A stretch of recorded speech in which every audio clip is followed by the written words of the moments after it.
Fear. We're going to talk about a very specific type of fear. This is self-doubt, limiting beliefs. Who has a goal they're trying to achieve right now? Every single hand should go up, right? And who has a little bit of nagging, that little nagging voice telling you, you're not good enough to do that? Or, dude, what if you fuck up again? What will people think? You're not smart enough. You don't have the money for this. Those are self-doubts, limiting beliefs. They're unknowns. The fear of the unknown is really the worst. One of the best things that Tim Ferriss said in that book was like, imagine yourself homeless, like having to live on the street, and examine your lives right now and say, if I was homeless, would I be able to call up somebody and sleep on their couch? So if so, it's not so bad, right? So I like to think of fear in, this is what helps me get over this. I like to think of fear like this guy. I like to put a face to him. Who knows who that guy is? Chucky. He's a bad motherfucker, isn't he? Like, he's mean, and he's like, if he was right in front of you, he's like cutting on your legs and doing all that crap. Well, I like to think of that kind of fear, that little fear that's like right in front of you when you're trying to get that goal, right? I'm trying to get to it, and like Chucky's right in front of me. He sucks. He's like, just like that. He's like, come and get it. And a lot of times Chucky wins. I mean, Chucky's bad. He's got a knife. Look at that. I wouldn't want to screw with him. But what if your family's life depended on? What if they were on the other side of Chucky? Would you risk getting the same scars that he's got to go through Chucky and say, screw you, man, it's you and me and my family's over there. I'm not, right? So you've heard if your why is big enough, if your why is big enough, there's no how to impossible. But human beings are wired more to avoid pain than we are to seek pleasure.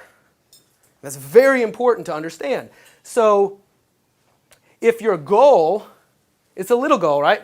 If your fear is kind of bigger than your goal, if you're like, hey, I want to make an extra $1,000 a month, that might be cool. But if your fear is saying, you ain't good enough, you don't have any money, what will people think? It's like, that's kind of more scary than that is rewarding.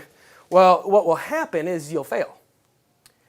What if your goal's little and your fear is little? Who's closer to you? Yeah, they'll cancel each other out. Yeah, you'll fail there too. Well, now if your goal's big enough and your fear's small enough, you can probably withstand that and push past it.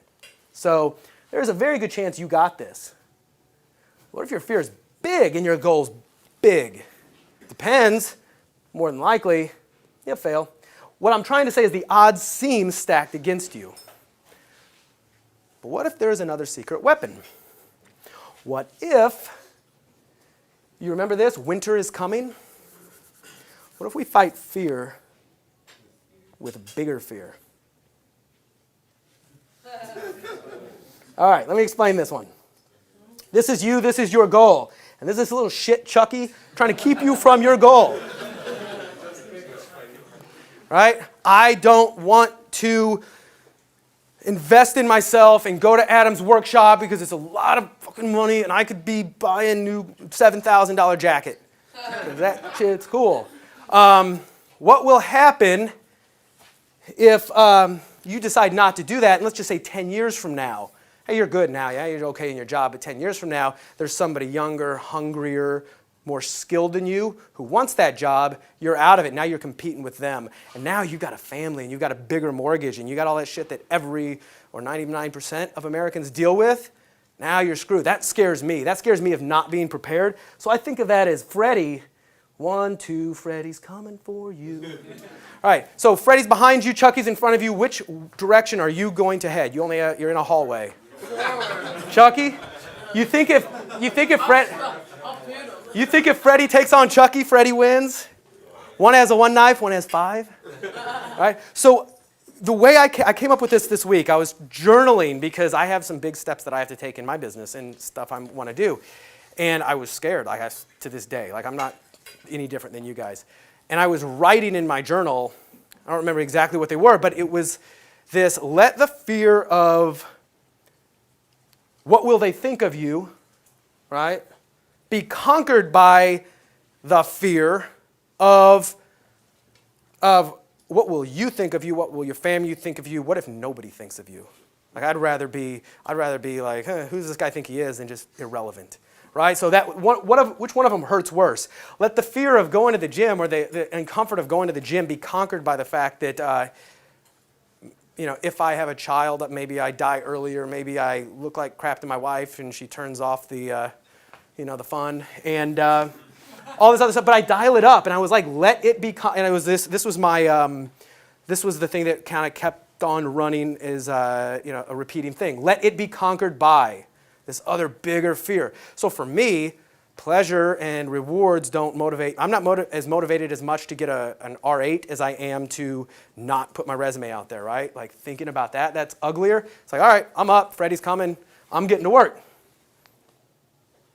Now, in a second I'm going to explain Walt Disney, who had a strategy to turn Chucky into My Little Buddy, and I just realized as I put those up, holy shit, it's the same thing. Like My Little Buddy, if you guys remember that doll, had to inspire the movie Chucky.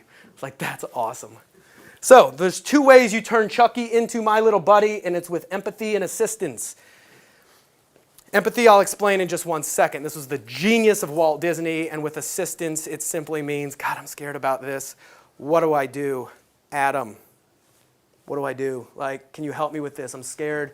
I don't know how to approach this girl. I don't know if I could take this step. What will people think? I got you. That's your assistance. That's your mentor. That's your education. That's your family. That's your best friends. Walt was genius. So Walt built his empire in the Great Depression. More millionaires were created in this country in the Great Depression than any other time in history. Because people who are entrepreneurial, people who understand opportunity the way money is made, recognize opportunity and they seize it when they can. But that's not what Walt did. Walt understood psychology in a way that would make a psychology hacker proud. So one of the Imagineers or animators, or one of the people who worked for Walt, was quoted as saying, "You never knew when Walt came into a meeting who was coming in, the dreamer, the realist, or the spoiler." So Walt understood something. We have these voices in our head, but we have these voices in our life too. So if you go to your mom, dad, best friend, or whatever, like, hey, I want to produce a short film. Whenever you come to a friend with an idea, have you guys ever been met with, dude, that won't work. What about this? What about this? What about this? And they're not like, dude, no, I'm in a good mood. You're like, quit spoiling my party. This is bullshit. Like, okay, enough of this. I'm going to go tell this guy. And then everybody shoots down your dreams. But we do that to ourselves too. So we think immediately. We got these three voices in our head, and it's the